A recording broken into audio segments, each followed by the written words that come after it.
Hello friends, ओम श्री गणेशाय नमः। जय श्री कृष्ण। आप सभी का स्वागत है आपके अपने यूट्यूब चैनल पर। फ्रेंड्स, आज हम आपको इस वीडियो में बताने जा रहे हैं पद्म पुराण के अनुसार वैशाख मास महात्म्य के तीसरे अध्याय के बारे में।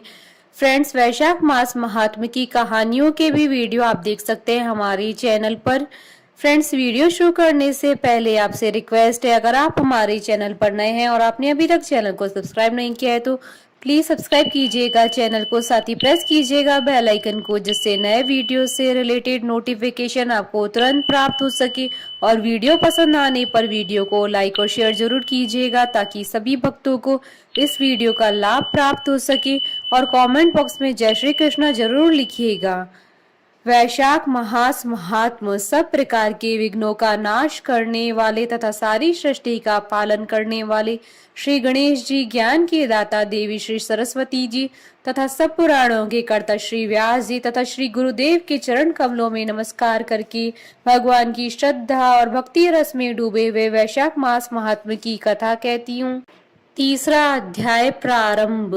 अम्बरीश ने कहा, मुने, जिसके चिंतन मात्र से पाप राशि का लय हो जाता है, उस पाप प्रशमन नामक स्रोत को मैं भी सुनना चाहता हूँ। आज मैं धन्य हूँ, अनुग्रहित हूँ। आपने मुझे उस शुभ विधि का श्रवण करवाया जिसके सुनने मात्र से पापों का क्षय हो जाता है। वैशाख मास में जो भगवान केशव के कल्याणमय नामों का कीर्तन किया जाता है, उसी को मैं संसार में सबसे बड़ा पुण्य, पवित्र, मनोरम तथा एकमात्र सुकृत से भी सुलभ होने वाला शुभ कर्म मानता हूँ। अहो, जो लोग माधव मास में भगवान मधुसूदन के नामों का स्मरण करते हैं वे धन्य हैं। अतः यदि आप उचित समझे तो मुझे पुनः माधव मास की पवित्र कथा सुनाएं। सूत जी कहते हैं, राजाओं में श्रेष्ठ हरि भक्त अम्बरीश के वचन सुनकर नारद मुनि को बड़ी प्रसन्नता हुई। यद्यपि वे वैशाख स्नान को जाने के लिए उत्कंठित थे, तथापि सत्संग में आनंद आने के कारण रुक गए और राजा से बोले। नारद जी ने कहा, महिपाल, मुझे ऐसा जान पड़ता है कि यदि दो व्यक्तियों में परस्पर भगवत कथा संबंधी सरस वार्तालाप छिड़ जाए तो वह अत्यंत विशुद्ध अंतःकरण को शुद्ध करने वाला होता है। आज तुम्हारे साथ जो माधव मास के महात्म्य की चर्चा चल रही है, यह वैशाख स्नान की अपेक्षा अधिक पुण्य प्रदान करने वाली है, क्योंकि माधव मास के देवता भगवान श्री विष्णु हैं। अतः उनका कीर्तन भगवान का ही कीर्तन है, जिसका जीवन धर्म के लिए और धर्म भगवान की प्रसन्नता के लिए है, तथा जो रात दिन पुण्योपार्जन में ही लगा रहता है, उसी को इस पृथ्वी पर वैष्णव मानता हूँ। राजन, अब मैं वैशाख स्नान में होने वाले पुण्य फल का संक्षेप में वर्णन करता हूँ। विस्तार के साथ सारा वर्णन तो मेरे पिता ब्रह्मा जी भी नहीं कर सकते हैं। वैशाख में डुबकी लगाने मात्र से समस्त पाप छूट जाते हैं। पूर्व काल की बात है, कोई मुनीश्वर तीर्थ यात्रा के प्रसंग से सर्वत्र घूम रहे थे। उनका नाम था मुनि शर्मा। वे बड़े धर्मात्मा, सत्यवादी, पवित्र तथा शम, दम एवं शांति धर्म से युक्त थे। वे प्रतिदिन पितरों का तर्पण और श्राद्ध करते थे। उन्हें वेदों और स्मृतियों के विधानों का सम्यक ज्ञान था। वे मधुर वाणी में बोलते और भगवान का पूजन करते रहते थे। वैष्णवों के संसर्ग में ही उनका समय व्यतीत होता था। वह तीनों कालों के ज्ञाता, मुनि, दयालु, अत्यंत तेजस्वी, तत्व ज्ञानी और ब्राह्मण भक्त थे। वैशाख का महीना था। मुनि शर्मा स्नान के लिए नर्मदा के किनारे जा रहे थे। उसी समय उन्होंने अपने सामने 5 पुरुषों को देखा जो भारी दुर्गति में फंसे हुए थे। वे अभी अभी एक दूसरे से मिले ही थे कि उनके शरीर का रंग काला था। वे एक बरगद की छाया में बैठे थे और पापों के कारण उद्गिन्न होकर चारों ओर दृष्टिपात कर रहे थे। उन्हें देखकर द्विजवर मुनि शर्मा बड़े विस्मय में पड़े और सोचने लगे, इस भयानक वन में मनुष्य कहाँ से आए। इनकी चेष्टा बड़ी दयनीय है, किंतु इनका आकार बड़ा भयंकर दिखाई देता है। ये पाप भागी चोर तो नहीं है। विप्रवर मुनि शर्मा की बुद्धि बड़ी स्थिर थी। वे जो ही इस प्रकार विचार करने लगे, उसी समय उपयुक्त 5 पुरुष उनके पास आए और हाथ जोड़कर मुनि शर्मा से बोले। उन पुरुषों ने कहा, विप्रवर, हमें आप कल्याण में पुरुषोत्तम जान पड़ते हो। हम दुखी जीव हैं, अपना दुख विचार कर आपको बताना चाहते हैं। द्विजराज, आप कृपा करके हमारी कष्ट कथा सुने। देववश जिनके पाप प्रकट हो गए हैं, उन दीन दुखी प्राणियों के आधार आप जैसे संत महात्मा ही हैं। साधु पुरुष अपनी दृष्टि मात्र से पीड़ितों की पीड़ाएं हर लेते हैं। अब उनमें से एक ने सबका परिचय देना आरंभ किया। मैं पंचाल देश का क्षत्रिय हूँ। मेरा नाम नरवाहन है। मैंने मार्ग में मोहवश बाण द्वारा एक ब्राह्मण की हत्या कर डाली। मुझे ब्रह्म हत्या का पाप हो गया, इसलिए शिखा सूत्र और तिलक से रहित होकर इस पृथ्वी पर घूमता हूँ और सबसे कहता फिरता हूँ कि मैं ब्रह्म हत्यारा हूँ। मुझ महापापी ब्रह्मघाती को आप कृपा की भिक्षा दे। इस दशा में पड़े पड़े मुझे 1 वर्ष बीत गया है। मैं पाप से जल रहा हूँ। मेरा चित्त शोक से व्याकुल है तथा ये जो सामने दिखाई देते हैं इनका नाम चंद्र शर्मा है। ये जाति के ब्राह्मण है। उन्होंने मोह से मलिन होकर गुरु का वध किया है और ये मगध देश के निवासी है। इनके स्वजनों ने इनका परित्याग कर दिया है। ये भी घूमते घामते देवात यहाँ आ पहुंचे हैं।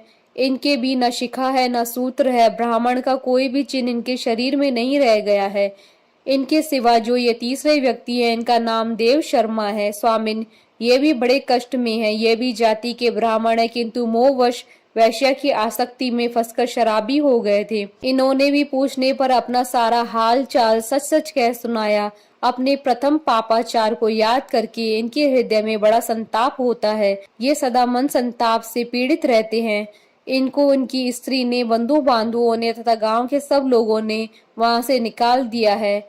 ये अपने उसी पाप के साथ भ्रमण करते हुए यहाँ आए हैं। ये चौथे माश्य जाति के वैश्य हैं।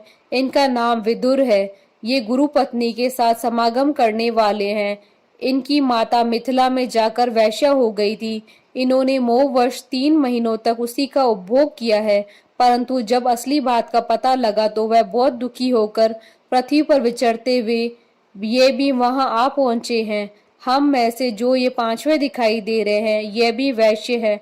इनका नाम नंद है। ये पापियों का संसर्ग करने वाले महापापी हैं। इन्होंने प्रतिदिन धन के लालच में पड़कर बहुत चोरी की। पातकों से आक्रांत हो जाने पर इन्हें स्वजनों ने त्याग दिया है। तब से यह स्वयं भी खिन्न होकर देवात यहाँ आ पहुंचे हैं। इस प्रकार हम 5 महापापी एक स्थान पर जुट गए। हम सबके सब दुखों से घिरे हुए हैं। अनेकों तीर्थों में घूम आए मगर हमारा घोर पातक नहीं मिटता। आपको तेज से उद्दीप्त देखकर हम लोगों का मन प्रसन्न हो गया है। आप जैसे साधु पुरुष के पुण्यमय दर्शन से हमारे पातकों के अंत होने की सूचना मिल रही है। स्वामी ने कोई ऐसा उपाय बताए जिससे हम लोगों के पापों का नाश हो जाए। प्रभु, आप वेदार्थ के ज्ञाता और परम दयालु जान पड़ते हैं। आपसे हमें अपने उद्धार की बड़ी आशा है। मुनि शर्मा ने कहा, तुम लोगों ने अज्ञानवश पाप किया है, किंतु इसके लिए तुम्हारे हृदय में अनुपात है तथा तुम सबके सब सत्य बोल रहे हो। इस कारण तुम्हारे ऊपर अनुग्रह करना मेरा कर्तव्य है। मैं अपनी भुजा उठाकर कहता हूँ कि मेरी सत्य बातें सुनो। पूर्व काल में जब मुनियों का समुदाय एकत्रित हुआ था उस समय मैंने महर्षि अंगीरा के मुख से जो सुना था वही वेद शास्त्रों में भी देखा। वह सबके लिए विश्वास करने योग्य है। मेरी आराधना से संतुष्ट हुए स्वयं भगवान विष्णु ने भी पहले ऐसी ही बात बताई थी। वह इस प्रकार है, भोजन से बढ़कर दूसरा कोई तृप्ति का साधन नहीं है। पिता से बढ़कर गुरु नहीं है। ब्राह्मणों से उत्तम दूसरा कोई पात्र नहीं है तथा भगवान विष्णु से श्रेष्ठ कोई दूसरा देवता नहीं है। गंगा की समानता करने वाला कोई तीर्थ, गोदान की तुलना करने वाला कोई दान, गायत्री के समान जप, एकादशी के तुल्य व्रत, भार्या के सदृश मित्र, दया के समान धर्म तथा स्वतंत्रता के समान सुख नहीं है। गृहस्थ से बढ़कर आश्रम और सत्य से बढ़कर सदाचार नहीं है। इसी प्रकार संतोष के समान सुख और वैशाख माह के समान महान पापों का अपहरण करने वाला कोई दूसरा मास नहीं है। वैशाख मास भगवान मधुसूदन को बहुत प्रिय है। गंगा आदि तीर्थों में वैशाख स्नान का सुयोग अत्यंत दुर्लभ है।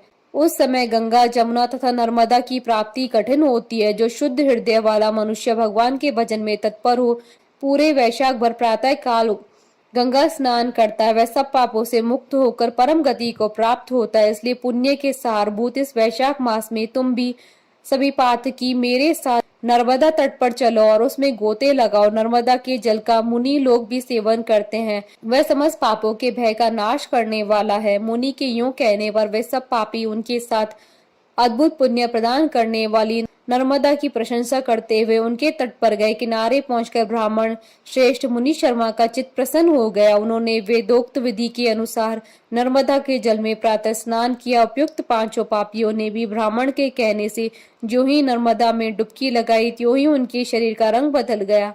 वे तत्काल स्वर्ण के समान कांतिमान हो गए। फिर मुनि शर्मा ने सब लोगों के सामने उन्हें पाप प्रशमन नामक स्त्रोत सुनाया। भूपाल, अब तुम पाप प्रशमन नामक स्त्रोत सुनो। इसका भक्ति पूर्वक श्रवण करके ही मनुष्य पाप राशि से मुक्त हो जाता है। इसके चिंतन मात्र से ही बहुतेरे पापी शुद्ध हो चुके हैं। इसके सिवा और भी बहुत से मनुष्य इस स्रोत का सहारा लेकर अज्ञान जनित पाप से मुक्त हो गए हैं।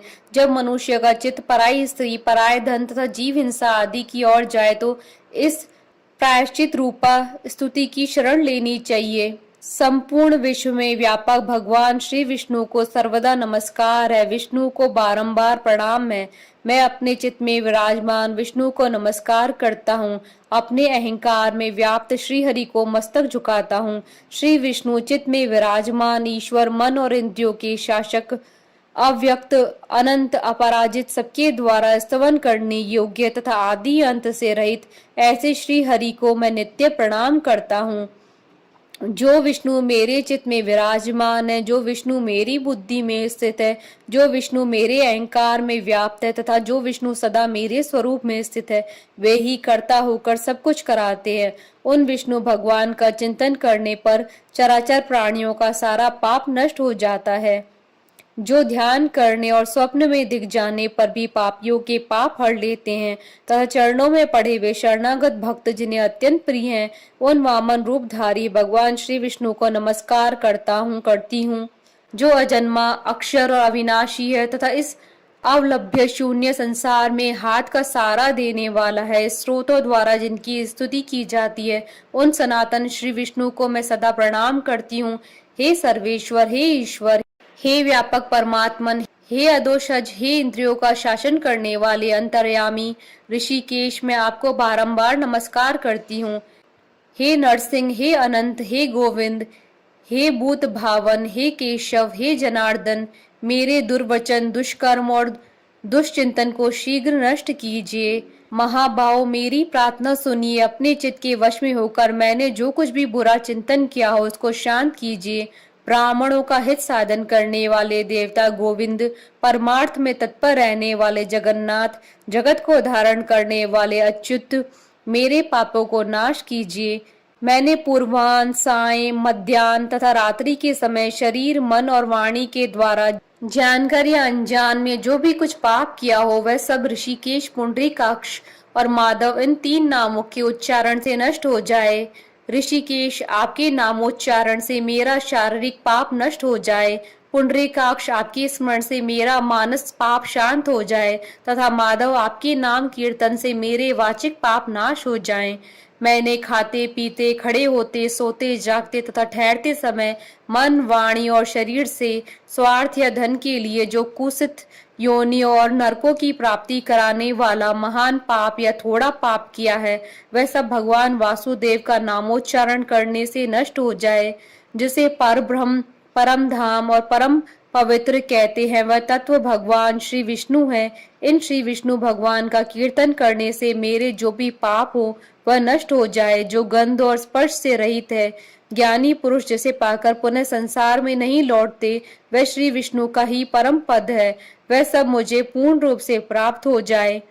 यह पाप प्रशमन नामक स्रोत है। जो मनुष्य इसे पढ़ता है और सुनता है, वह शरीर, मन और वाणी द्वारा किए हुए पापों से मुक्त हो जाता है। इतना ही नहीं, वह पाप ग्रह आदि के भय से भी मुक्त होकर विष्णु के परम पद को प्राप्त होता है। यह स्रोत सब पापों का नाश करने वाला है तथा पाप राशि का प्रायश्चित है। इसलिए श्रेष्ठ मनुष्यों को पूर्ण प्रयत्न करके इस स्रोत का पाठ करना चाहिए। राजन, इस स्रोत की श्रवण मात्र से पूर्व जन्म तथा इस जन्म के किए हुए पाप भी तत्काल नष्ट हो जाते हैं। यह स्रोत पाप रूपी वृक्ष के लिए कुठार और पाप में ईंधन के लिए दावानल और पाप राशि रूपी अंधकार समूह का नाश करने के लिए स्रोत सूर्य के समान है। मैंने संपूर्ण जगत पर अनुग्रह करने के लिए इसे तुम्हारे सामने प्रकाशित किया है। इसकी पुण्यमय महात्मा का वर्णन करने में स्वयं श्री हरि भी समर्थ नहीं है।